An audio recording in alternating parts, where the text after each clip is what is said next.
Hello, friends. My name is Commissioner Paul Seiler, and I'm the Divisional Commander of the Salvation Army for the Northwest Division, which includes the great work we do here in King County.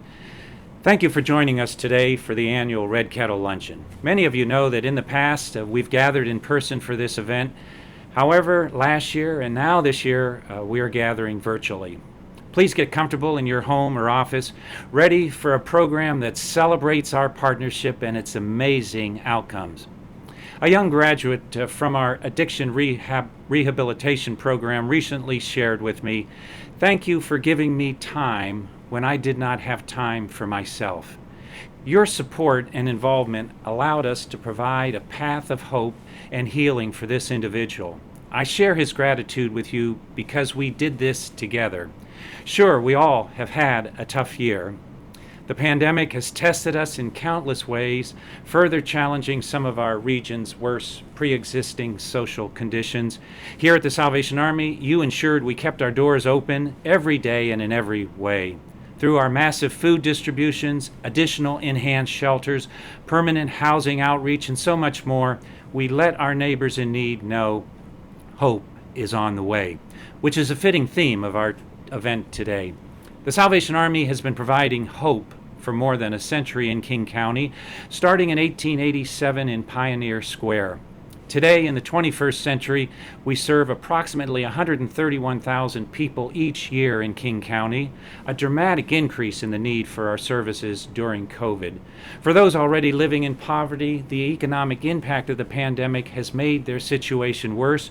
For those struggling with homelessness or addiction, their situation has become unimaginable. Salvation Army is working tirelessly to restore hope to these friends. We will always be here. To pandemic-era Seattle and the often negative narrative, I say, hope is on the way. Thank you to each of our guests for believing in us and making hope possible. This event is made possible by many generous supporters. I'd like to personally thank our leading sponsors, Puget Sound Energy, Tatley Grund, and Oak Harbor Freight Lines. Their leadership gifts have set us on a course to reach our fundraising goal of $380,000 today. I know you join me in thanking these sponsors and others. Their names are on the screen. Yes, today's goal is $380,000. It's a lofty goal, higher than any other Red Kettle Luncheon goal in the past, but these times are unprecedented.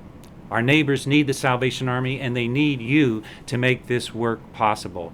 Your donation will help us continue to offer hope, and throughout today's program, you'll see what that hope looks like. Please note the information on the screen throughout the program about how to donate. We have until midnight tonight to reach our goal. And if you're able, please consider donating $300 or more. Thanks to a special group of donors, we have a matching fund for any gift of $300 or more. Your gift will be doubled thanks to our generous Red Kettle Challenge donors. I want to extend a special thank you to our King County Advisory Board and the committee that planned this event. This luncheon wouldn't happen without the board's leadership, enthusiasm, and dedication. Let's take a moment just to ask for a blessing over today's program. Would you pray with me? Well, thank you, Lord, for this Red Kettle Luncheon. It brings us together to celebrate the lives that have been affected and lifted up as a result of the Salvation Army's work and with our many partners in this community.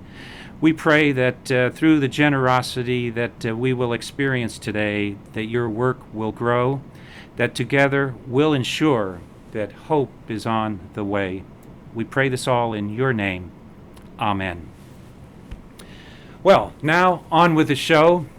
It's a tradition to acknowledge some of our outstanding community partners during this event. So I'm happy to introduce an advisory board member, Art Langley, for the presentation of the Arthur S. Langley Award.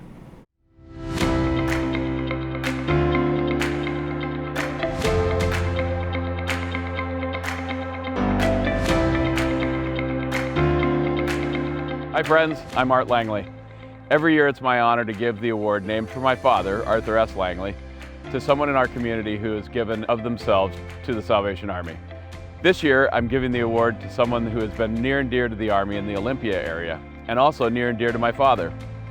Together they worked on environmental issues as well as the restoration of the mosquito fleet ship, the Virginia 5. Most people recognize Ralph Monroe as Washington's Secretary of State for 20 years. What people may not know is that he's been a diligent volunteer in the Olympia area for the Salvation Army. We're privileged in the Salvation Army to celebrate Ralph for some things you may not know. In our Olympia feeding program, he's been a critical element. He's also been a Salvation Army bell ringer. Ralph's humble approach and his show up to do the work attitude is something that can't be matched. Will you please join me in welcoming this year's recipient of the Arthur S. Langley Award for Visionary Leadership, Ralph Monroe.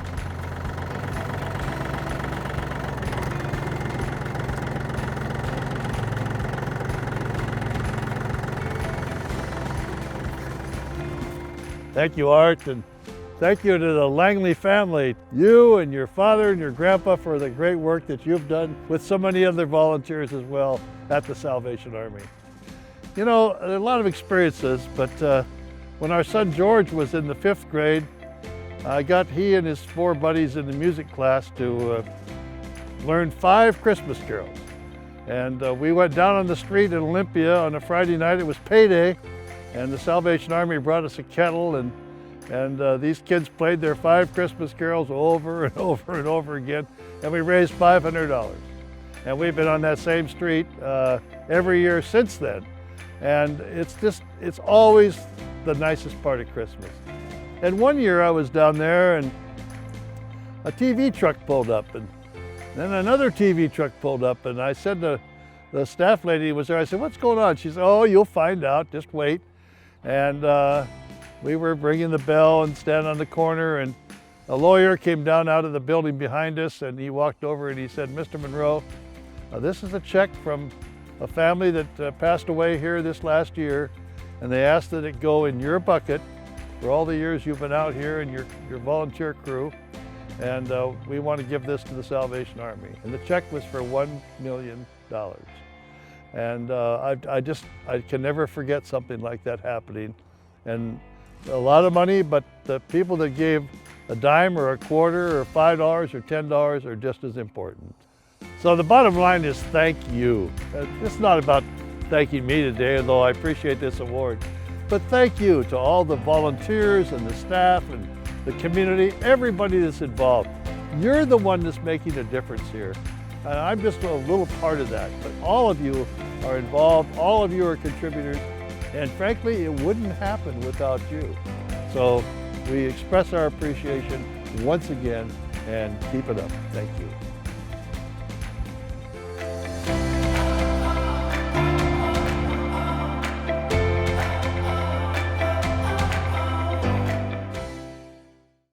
Hello friends, I'm Captain Jonathan Harvey, General Secretary and King County Coordinator for the Salvation Army here in the Northwest. I have the honor today of celebrating the lives of 2 distinguished, compassionate Salvation Army officers who passed away during the pandemic. Incidentally, neither was due to COVID. Let's take a minute to celebrate the lives and service of these colleagues and my dear friends, Commissioner Kurt Berger and Lieutenant Colonel Bill Dickinson. Each worked selflessly for decades to lead our organization. They were well known in the Salvation Army community, and for me, 2 very dear friends. But for those of you that maybe didn't know them, I'm certain you will enjoy this brief yet meaningful tribute. Thank you.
What a fitting tribute in honor of two individuals who have had a profound impact on the Salvation Army, particularly here in King County. We're also grateful for longtime partners in mission who help make it possible for us to deliver hope each and every day. Major Amy Reardon, Corps Officer of the Seattle Temple Corps, is going to tell us a little bit about this year's Others Award recipient.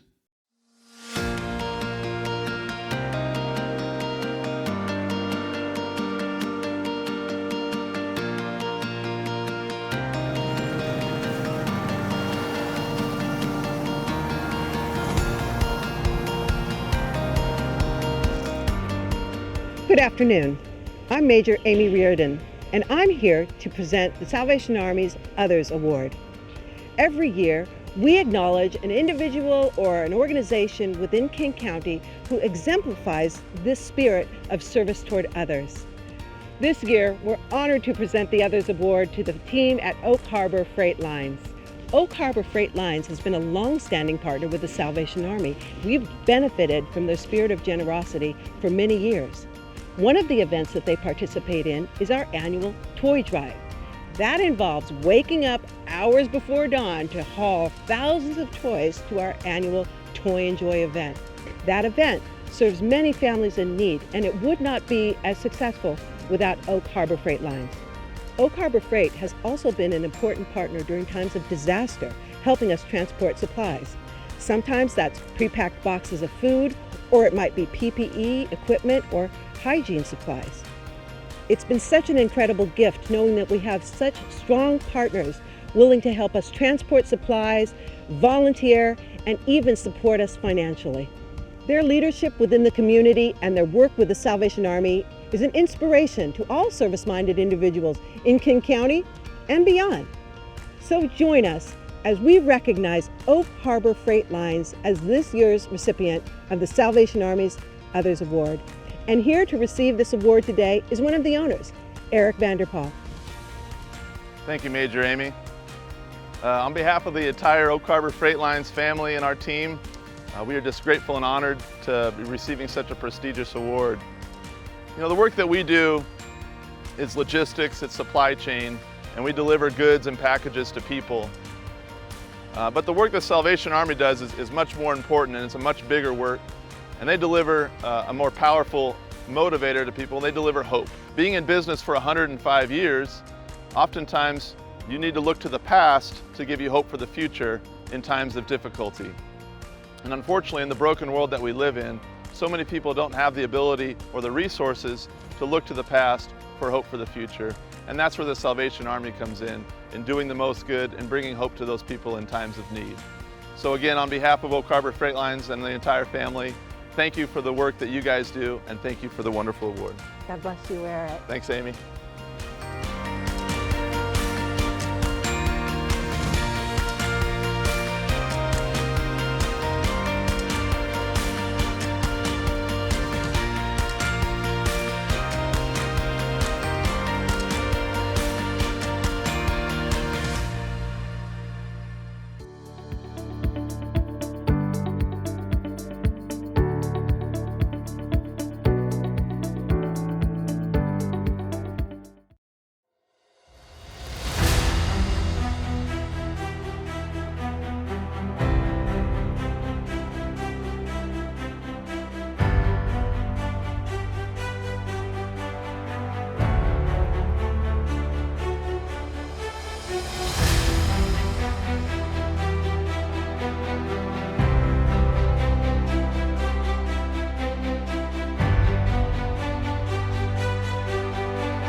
Thank you again for joining us for today's virtual event. Our goal today is to celebrate how hope has transformed lives throughout King County and to ensure that hope remains available to all in the months ahead. For the Salvation Army, this past year has been a time of evaluation and evolution. We've had to carefully evaluate everything that we do and how we're doing it. We've made regular adjustments to serve people in different ways and to meet increasing community needs, adapting and pivoting as state restrictions and needs have changed. At every level of our organization, an intentional, purposeful, and meaningful approach is being taken to ensure that diversity, equity, and inclusion are woven into the rich fabric of the hope we provide. From the appointment of diversity, equity, and inclusion leadership roles to increase training and education requirements, throughout our organization, diversity, equity, and inclusion are more than simply missional expectations. We have and will continue to remain steadfast in our commitment to serve all people with dignity and grace as we have the resources to do so. Our mission is really quite simple: to ensure that hope is accessible to everyone that needs our help. We will only achieve this, however, with your continued support. For context, the Salvation Army in King County is made up of 6 centers where we provide hope in the form of client choice food banks, emergency financial assistance, youth programming, pastoral care, and so much more. In addition, we have 8 facilities that provide enhanced and traditional shelter options as well as permanent housing solutions. That totals just shy of 1,000 beds across King County. We're investing in a permanent housing outreach model that has had substantial results. And last, but by no means least, yet more programs and facilities serve specific populations such as the elderly, veterans, individuals in recovery, and people experiencing domestic violence. Today, we're going to talk about our neighbors experiencing homelessness, addiction recovery, and mental health services. These are 3 unique subjects, yet all have important intersection points to recognize, explore, and address as we seek solutions for our homelessness challenges in King County. The Salvation Army is fortunate to have partners in this important work. A few of these partners are with us here today, and I want to introduce them to you now. First is Mary Flowers, City of Seattle Human Services Department. We also have Leo Floor, King County Department of Community and Human Services, and Brandy Cruz, reporter with Q13 TV. We're also joined by 2 colleagues of mine from the Salvation Army, Susan Tiffany, our Divisional Social Services Director, and Captain Felicia Grant, Director of our Seattle Social Services. We're fortunate to work with some very talented individuals and grateful that each of you have joined us today. Really so much for us to say and not enough time for us to do it this afternoon. But over the next 40 minutes or so, our hope is that we can share some of the exceptional challenges that our neighbors experiencing homelessness have and the work that we as an organization are doing to support them and combat homelessness in our community. A note about housekeeping: we welcome your questions. To our audience with us today, we welcome your questions and ask you to use the chat function, and we will do our best to answer them.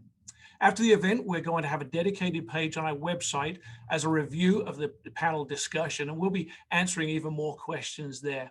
So let's get started. I'll kick off the discussion with a question, and I may ask a few questions along the way throughout the session in addition, but otherwise I'm pretty confident the conversation's going to flow today. I want to start with Leo. Leo, what is the most significant barrier for our neighbors experiencing homelessness, and what's preventing them from permanent housing? Thanks, Captain Harvey. It costs too much to have a place to live where we live right now, and there are too many people that don't make enough money to afford it. And so in many ways, it's that simple. What we find is that homelessness takes hold most where we have that combination of really high housing prices and then really high income inequality. And it doesn't correlate to things like behavioral health conditions, for example. Behavioral health conditions are sort of evenly spread throughout the country, the world, the community, but we don't see the incidence of homelessness correspond with where you see higher rates of behavioral health conditions. You see it where housing is expensive and there's income inequality. I think the other thing that we always have to acknowledge is humanization and dehumanization. You've got to feel like you belong to a community to feel like you're a part of the community and to be able to really participate in that community. And I think one of the other challenges that we really do see with folks who are unsheltered is we do a lot of things like say that they're outside of society, or when they rejoin us in society, they're part of our society. They're our neighbors. And then there's a final very specific component of dehumanization that is racism. We have a country that has for hundreds of years had policies that very specifically excluded Black and Indigenous people in particular, and they are the populations that experience homelessness most disproportionately, and that's not a mistake. But the reason I have hope is because those same policies that we created that did that for hundreds of years, we can have policies that undo that. And I think that's another thing that we can do that can help reduce those barriers and get more folks inside and keep them in our society. Thank you. It's important that those that are watching today know that we're committed to breaking down those barriers, to working through those barriers, and making sure that hope is really accessible to everyone that needs it. Mary, I want to turn to you. You've been working for the city of Seattle for a couple of years now, I think, probably a couple of decades, I would imagine. How has homelessness changed in the past few years, and have services to our neighbors adapted to that change?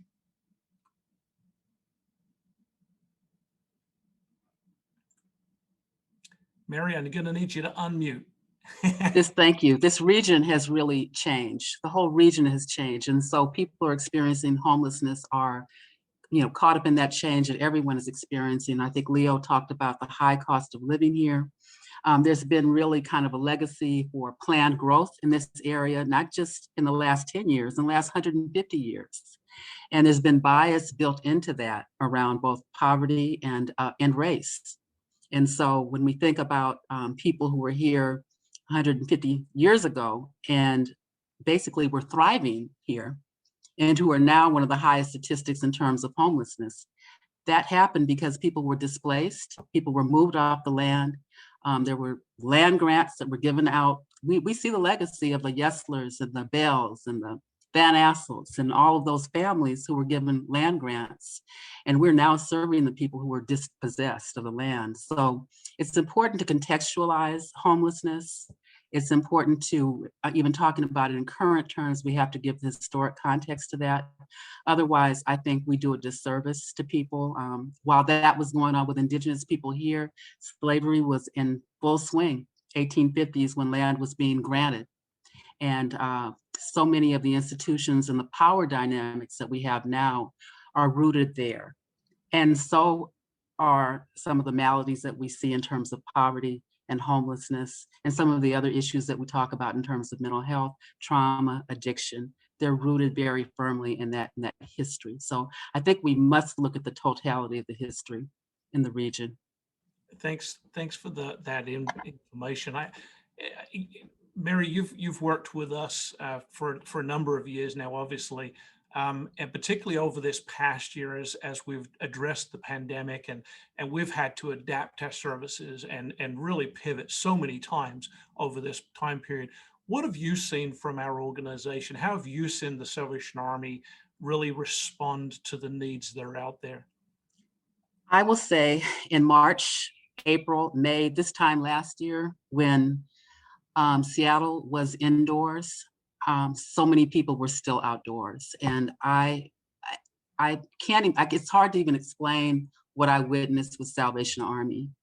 They were out every single day. When we talk about pivoting, we're not just talking about pivoting, we're talking about relocating hundreds of people in a day, in some cases, in some cases in an evening. And we've had crisis upon crisis. We were really talking earlier, even the smoke crisis. It was on top of everything else. And in the moment's notice, we called the Salvation Army and asked you to once again to pivot. It's like, pivot again. We asked you to pivot last week, pivot again, and you pivoted. And it was to be actually in the streets, in the field, in the shelters with people who were, COVID was hitting your staff as well. You were not immune to COVID. And yet people were there, they were coming to work, they were showing up, particularly at times when in March and April, when at that point in time, when someone thought if you got COVID, you were going to die. I mean, that's just what we thought. And people still showed up. And so I cannot say enough for your staff and the dedication. They went home, not only their families, the families of your staff as well. So I just cannot say enough. I'm often very, I guess, a critical lover of our system, of our services, all of that. I see Leo smiling, he knows that. But it was a humbling experience to be with people who were showing up in ways that we didn't have masks at first. There was none of that. You couldn't get hand sanitizer. I mean, maybe if you had like on the illegal market, you could get it, but it was thermometers, just things like that. And I think that many people, I think you're right, the staff who were working in shelters and people who were experiencing homelessness who were there are right up there with health workers to me. Thank you. Thanks for that. We're gonna come to Susan in just a minute, but I remember Susan in the first couple of weeks of the pandemic. Susan made comment to us as a team as we created an incident team immediately. Things sort of broke out here in King County. And I remember Susan saying, be prepared for us to lose a significant portion of our staff as a result of this. And I was really, quite frankly, shocked by how many staff did choose to come to work, who were committed enough to say, we need to continue to do this. People need our help. And so thanks for sharing that. I want to turn our attention to Brandy. Brandy, thanks for joining us today. You're part of the media and as a reporter with Q13 TV. What does it say about our city and region that the media is dedicated so many resources to covering homelessness issues? And I mean, is that a good thing or a bad thing? Well, it says that it's a problem, which I would argue is a bad thing. Media locally, especially over the past decade, and I've been in Seattle for about a decade now, newsrooms have gotten smaller, resources are scarce, and the fact that we continue to dedicate so many resources to this issue tells you how deep the crisis actually is. And I do want to start just something Mary said that made me realize I should start with an acknowledgement. The media, when it comes to this crisis, has the easiest job out of everyone on this call. The folks who are on the ground every single day. I always say I tell politicians this. It's very easy to point out problems. It's much harder to come up with solutions. And I think that we realize that. But at the same time, the press has an incredibly important role to make sure that the city and the county are delivering outcomes. At the end of the day, when people's lives are on the line, and when the city, you look at the other profound impacts of this crisis, outcomes are the only thing that matters. Trying isn't enough. I know we try things sometimes that don't work, but the reality is, we've been in a state of emergency on homelessness for years. And I don't know up until recently if we've ever truly treated it as an emergency. I will say prior to me joining you today, I was so grateful for the Salvation Army to give me a very long tour of the Soto shelter. It was wonderful to see. I've been in a variety of settings for my job when it comes to shelters, camps, tiny home villages. This Soto shelter to me seems like a model that will work and a model that will be able to get more people off our streets. I was really impressed by the atmosphere there, by the people working there, and just by how everything worked as a whole. So I was so grateful to be able to see that and bring that knowledge into our conversation today.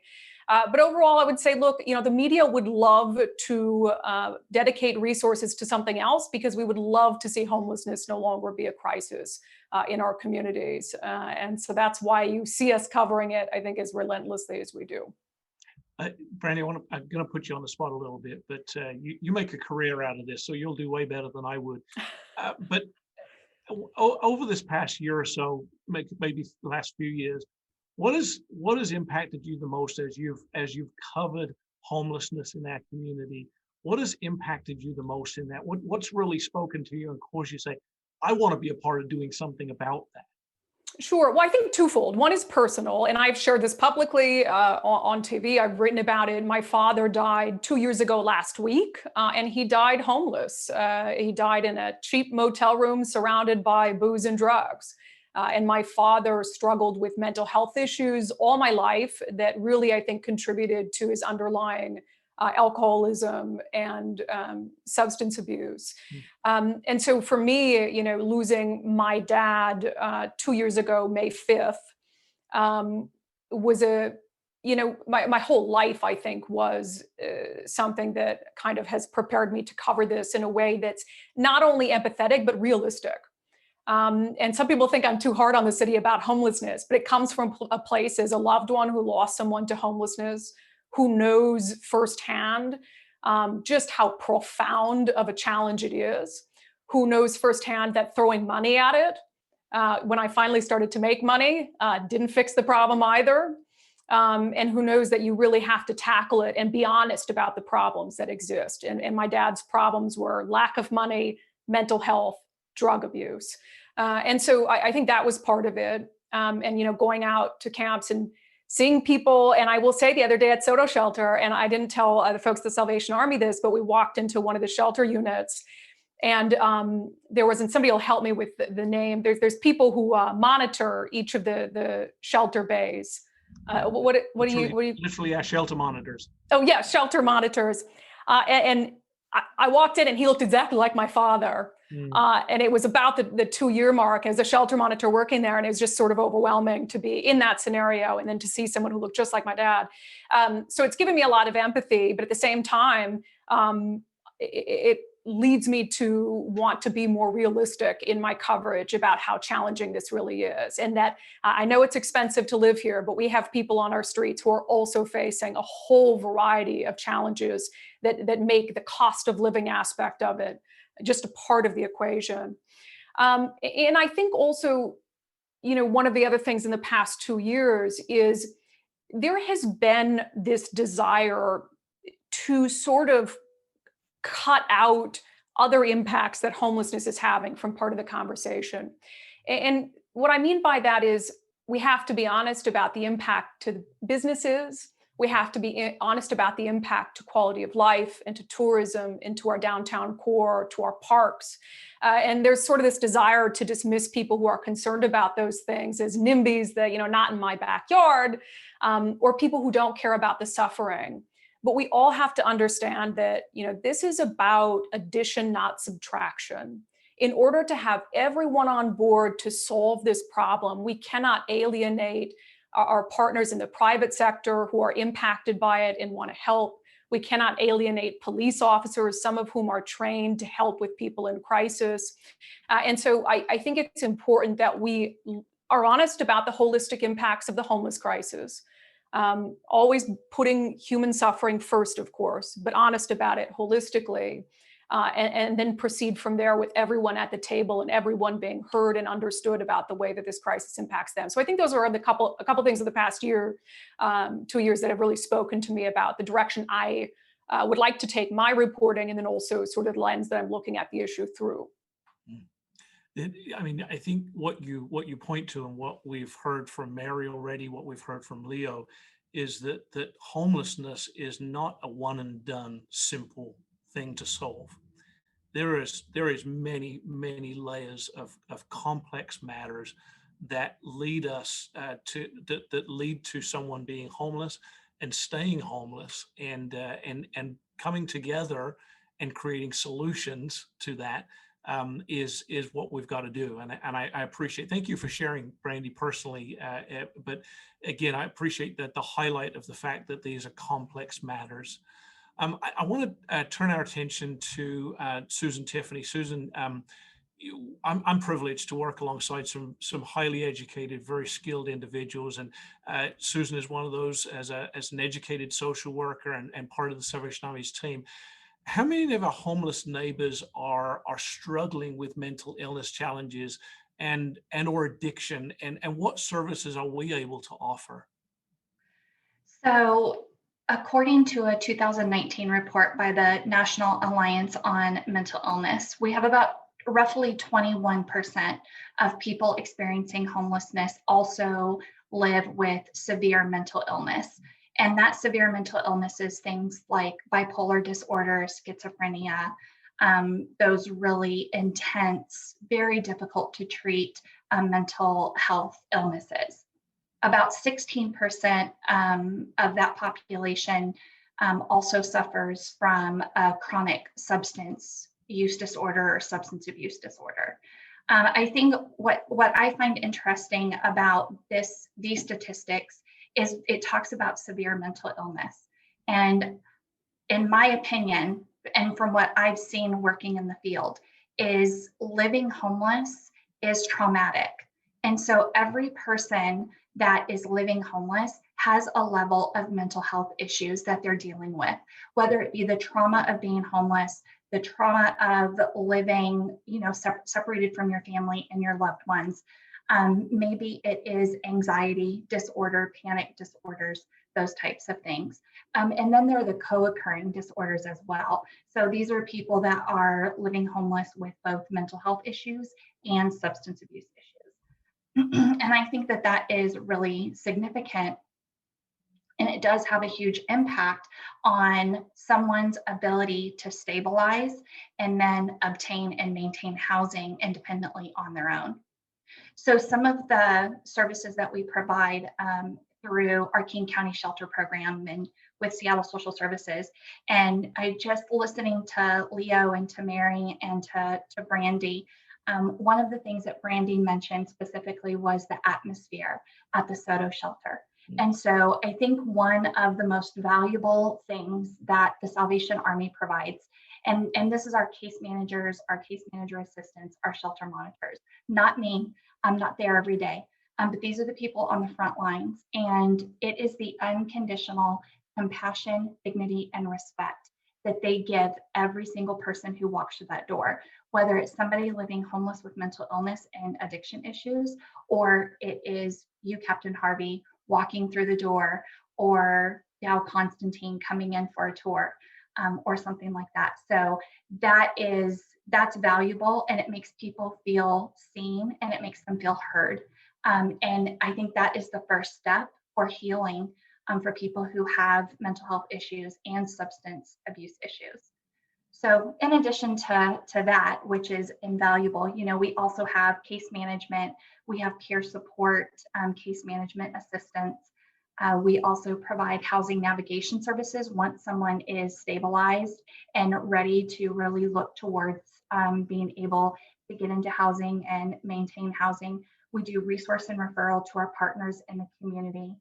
We provide spiritual support when it is requested by our guests, and then also follow-up services and support.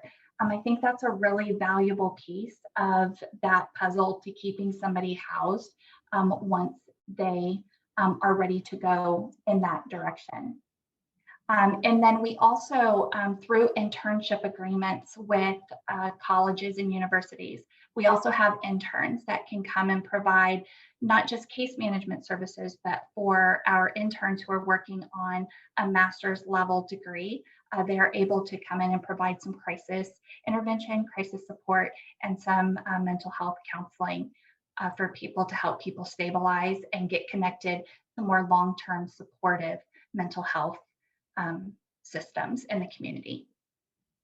Excellent. Thank you. I was thinking as I asked you that question, we could be here a while because there's a lot going on a day-to-day basis. And I'd like in a moment to sort of come back to the group. I have one sort of final question for the group, but I'd also like to ask the group, what are your impressions as you walk into Salvation Army facilities in King County? What are your impressions? What are you seeing in the people that we serve? I visited last Friday, and there was an individual that was experiencing some challenges. It would appear had some mental health challenges going on, and I was really touched by the way the staff were addressing that individual with such such respect, such grace. I was just very impressed by, it's our own team, but they just never cease to impress me sometimes. I want to go to Captain Grant, and you play a vital role in the operation of our Seattle Social Services programs. You play a vital role in managing and identifying partnerships that we work with. What is successful collaboration between partners look like to you?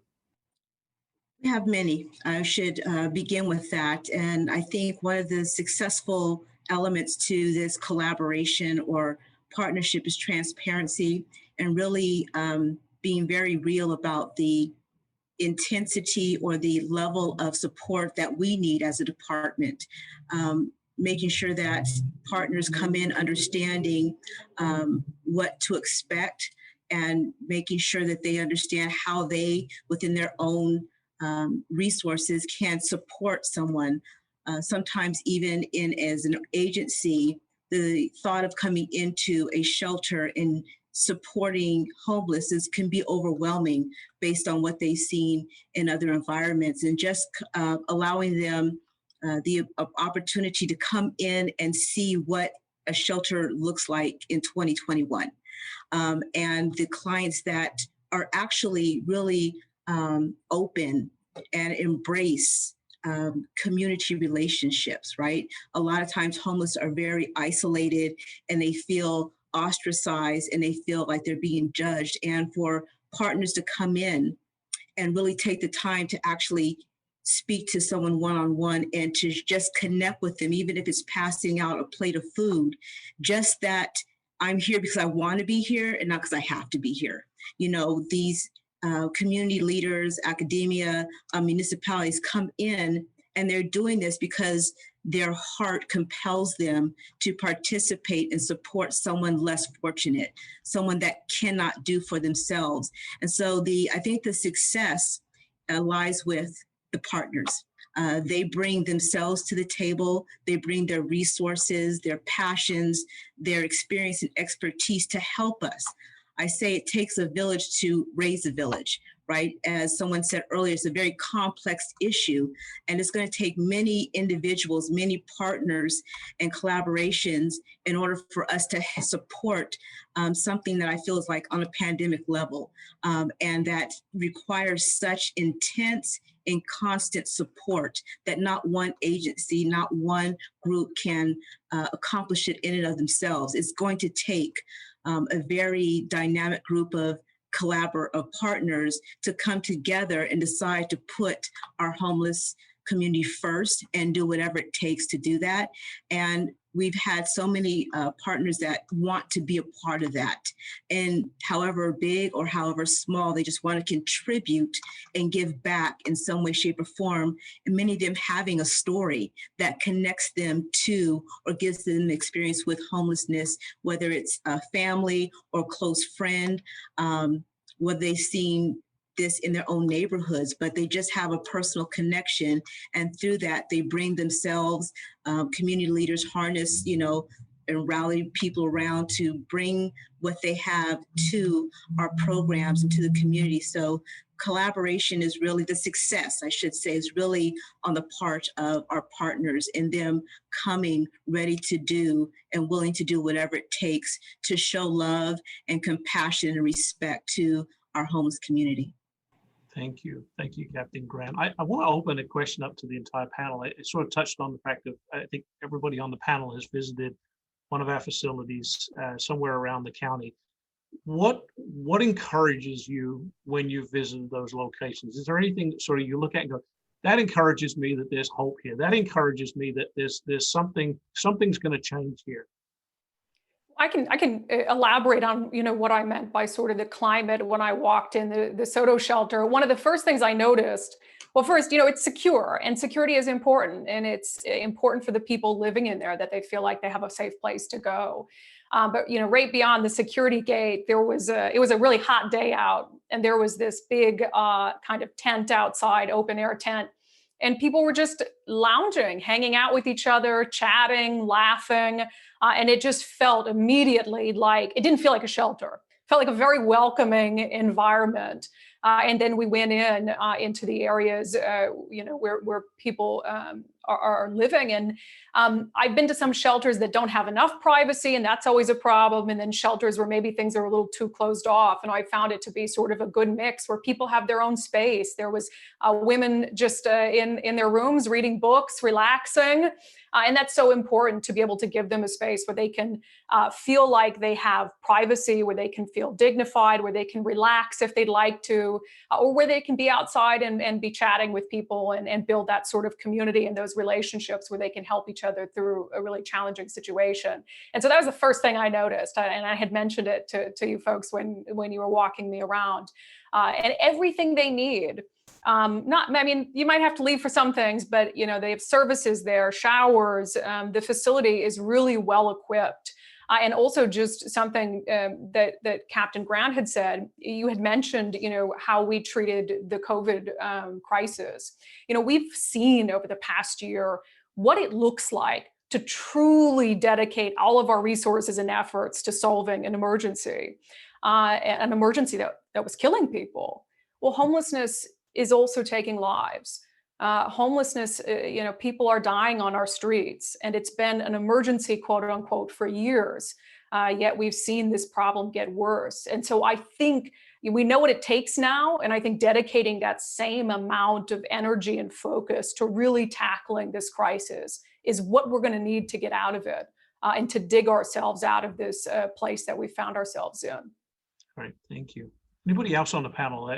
Again, I'm interested, right in the very beginning of our panel discussion, we touched on some very challenging matters that are important to us.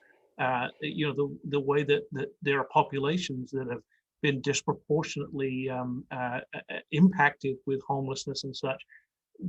Again, to the rest of our panel, do you see hope? Is there hope on the horizon? What do you see as you stop by, as you visit our locations and you're out on the streets talking with people? I mean, I can offer this, Captain Harvey. I have hope. One of the first things that always sticks out to me at a Salvation Army location is that it's open. If I go back to snowstorms in 2019, if I go back to the beginning of the COVID crisis, if I go to the smoke crisis of last summer, if I go to the other snowstorm that happened last year, being open, showing up, as Mary said, having people who show up to help, regardless if it was hard or dangerous to drive there, or when it was dangerous to actually be there because of, a virus we didn't know a whole lot about at the time. It's open, and that means everything when you show up and you provide the service, regardless of how hard it is. I also have hope because, I agree with something that Brandy was talking about. We have to make it so that homelessness isn't a thing we debate about. Homelessness is a thing we do something about. And I think we have a moment in our community right now. And a lot of it is due to organizations like Salvation Army who did something over the last year. I remember giving you all a call. Hey, we need to create new shelters in 3 and 4 weeks. And we were working with the city of Seattle, and Mary was on the ground working with your team, and we were getting people in. And we proved that if you can get a community to accept the facility, you can get the government to fund the facility, you can get organizations and providers to operate the facility, you'll get people to come inside that facility. Now we just need to do that over and over and over again across the whole county. And we're starting to see that. Excellent. Thank you. Thank you. Mary, I would say, your microphone go off. Yes, I would say that I'm very hopeful that there's a real desire. I'm hearing a real desire to engage the people who are living in the shelters in a very different way, and to work with other providers. I think when Captain Felicia talked about, those partnerships, but not just partnerships to serve, partnership to build power for people to really begin to understand and get some agency in their personal situations, because I know that there's a strong organizing effort among people who are living unsheltered to understand how dysfunction, we talk about how dysfunctional and all of the issues that are plaguing people who are homeless. Our systems are broken. Our systems are really broken. And I'm thankful for and hopeful too, not just Salvation Army. I look at Leo, we were in trenches before COVID, just around one person. And we just basically did every single thing that we could do for that one person. And it was so frustrating, the roadblocks that we hit. And I really believe that the people who are experiencing those roadblocks are not just in one system, not just the one shelter or one agency, but to begin to change the system so that it's very frustrating. It is so frustrating, the resources that we have, and yet the constraints on our dollars, the constraints on our programs. It is a maze navigating. And so the hope that I have is that I believe that Salvation Army is a thought partner in that. I think that Salvation Army does desire to address racism, to address social justice, and to do that in partnership with people that you're working with, that we actually are paid. We all get our jobs, including Brandy, including you too, because it makes, we're all getting paid on this crisis. And I think we need to acknowledge that and have a different relationship with people that are responsible for us having paychecks. And I really see movement with Salvation Army in accepting not only the wonderful things that as an organization that you've done, but also just that legacy, how we've all contributed, our systems and agencies have contributed to some of what we're seeing right now in negative ways. And so we have to face that. Hope, and I was that scripture about faith, hope, and love, and the greatest is love. And someone would say, if you tell the truth is what's going to get us to love. And that's a hard thing to face. I love the work of Salvation Army. I can also look at the legacy that it's had also in helping with some of the oppression inadvertently, even while helping. City of Seattle, King County, Q13, and the whole media. We're all really responsible systemically for what's going on. And I love that Salvation Army is about changing that. It takes courage. It takes a lot of courage. Thank you. Thank you. I want to sort of conclude our time. When I stopped by a couple of weeks ago to the Soto shelter, our street level team were there, and they were loading up some things into their van. I think it was a toaster and a couple of other things, because they were moving a client into a permanent solution. And I want to open this up to everybody. Once we get someone in a permanent solution, what are the factors that help ensure that they stay housed? What are some of those factors that ensure that happens? I'll open that up to anyone on our panel, and then we're going to conclude after that. I think we've all said it over and over now, community. Mm-hmm. Community, community, community. It's so important.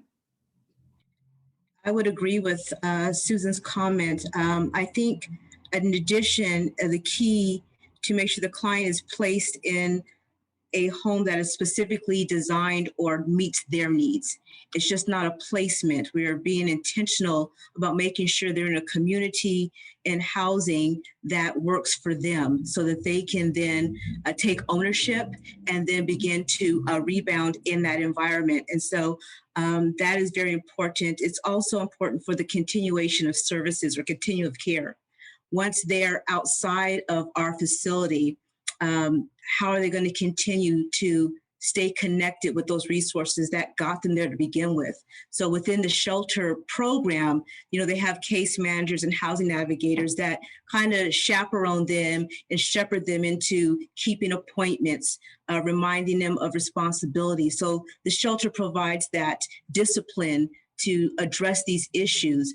And so past that, we need to make sure that the resources that we connect them with are going to do the same in return. They're going to call these individuals and make sure, remind them and keep track of them, because that's where we see the danger, the challenge for our clients is beginning to disconnect from the very resources that allow them to get to the place they're at.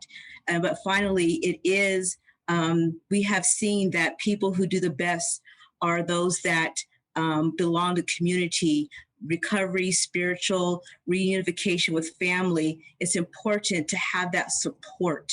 They're in a new life, right? A new mindset, and you need that support to continue that. It doesn't happen overnight, and you have to keep building upon that, right? So that they can continue to make those really positive life changes and decisions that will allow them to build on and continue in their self-sufficiency. So definitely leave it with community of all levels, all nature. That is really, in addition to resources, critical for the success of our clients that are exited to permanent housing. Great, thank you. Brandy, did you have a final comment? Yeah, I would say that follow through from a media perspective, the follow through is what we expect and what we'd like to see. I was happy to hear that when folks leave the Soto shelter, that you're not just saying goodbye, enjoy this permanent housing, good luck to you. There are still access to services that they're getting, and that is so critical because moving into permanent housing, and I know this from the one time we thought my dad was moving into a semi-permanent situation. That's really just the beginning of a whole new chapter, and the struggle really continues for these individuals. And so it's so important to just continue those bonds with the services and the service providers that have helped them get to that point. And then also, and again, community is important. Having a place where they feel like they belong, where they feel comfortable. And maybe that's outside the city of Seattle. Maybe it's somewhere where they have family as well, and really identifying not only, what setting they're going to be most comfortable and successful in, but also identifying what place they're going to be the most comfortable and successful in. Great. Thank you. Thank you. I'm going to bring our conversation to a conclusion. Again, if you have comments or questions, please put them in the chat, and our team will be happy to try to answer those. And again, we will have a page on our website dedicated to answering more of your questions. Thank you to Brandy, to Mary, to Leo, Captain Felicia, Susan. Thank you for being a part of this discussion with us this afternoon. There truly is hope on the way. True hope has already been in action. Hope has been happening, but hope truly is on the way for the future. Thank you so much for being a part of this afternoon. Absolutely. Friends, we've reached the end of our time, and we've only scratched the surface of homelessness, addiction, and mental health in our community. As you can see, we have much work to do, but hope is clearly being delivered and remains on its way every day as we continue serving our neighbors experiencing homelessness with compassion, dignified, results-driven, informed services. As an organization, we are poised to cast an inspiring vision for the future so that we can provide even more hope to our beloved community. Conversations like this motivate, excite, and drive us to imagine what is possible and to take bold, life-transforming steps of faith. I hope today's conversation has helped you look at homelessness with renewed grace and compassion, to better understand the work of our panelists and the teams that they lead, and has inspired you to help make our community a better place for all. Now, it's my pleasure to introduce a Salvation Army board member and Red Kettle Luncheon chair, Jeff Snell, who will tell you about how you can help ensure hope is delivered daily. Take it away, Jeff, and thank you. Hi there, I'm Jeff Snell, the chair of this year's Red Kettle Luncheon. I'm joining you today from one of our enhanced shelters. Thank you so much for joining us for this event.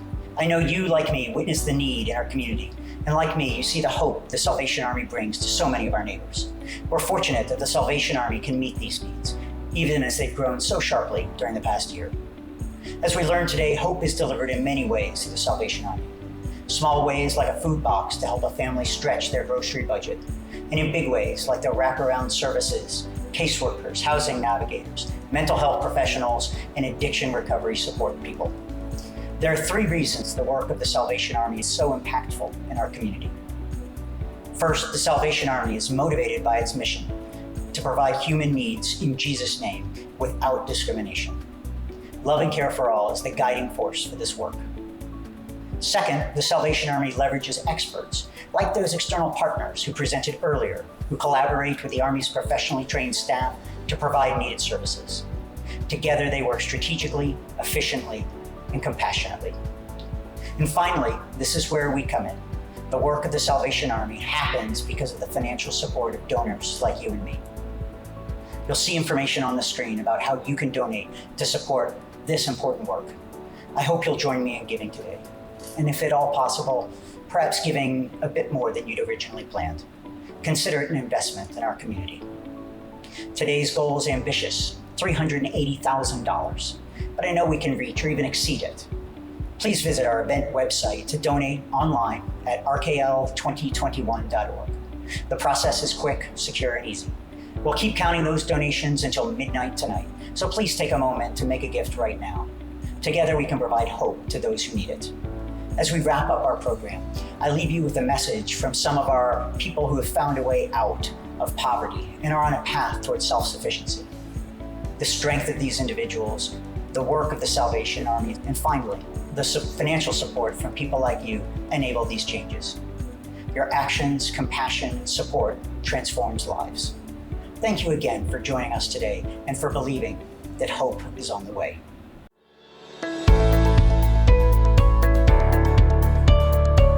On behalf of the Salvation Army officers and staff, thank you for your generous support. Because of you, we're able to help our neighbors in need. This is the Soto shelter site. It's been open for almost 7 months and almost at full capacity, and because of this place, friends like Kevin are finding the help that they need. After years and years of bouncing around this town, battling with addiction and alcoholism, it was this facility that allowed me to begin to make good choices in concert with the staff in the setting. And soon I'm going into my own housing and life is grand. Thanks to donors like you, we can provide safe place for anyone who identifies as a female to lay their head at night and have a healthy environment, such as Jelly Bean. Right, and thanks to donors and neighbors and kind hearts like all of you, I have hope and a home in between homes and a community, and I actually have warm meals and a shower now and don't have to worry about that every night anymore. And it's because of people like you helping people like me. Thanks to donors like you, Lonnie and his children now have an apartment. Thank you, and thanks to Tina Lewis and Street Level Program, I now went from being in the car to having my own place with me and my kids, which left me very grateful and hopeful for a bright future. Thank you so much for your support for the Salvation Army Adult Rehabilitation Program. Because of your donations, we are providing hope to our community, friends, and family in need, just like my friend Adam here. Not too long ago, I was homeless with no direction and no purpose in my life. I knew there was one place I could call the Salvation Army. I had been through the program before, and they did not close their door to me, and they welcomed me with open arms. Today, I have purpose, I have hope, and I have direction in my life. My family is back in my life, and I get up on a daily basis looking to see what life can throw at me. I have confidence today, and it's all because of the Salvation Army. Awesome, man. Super proud of you.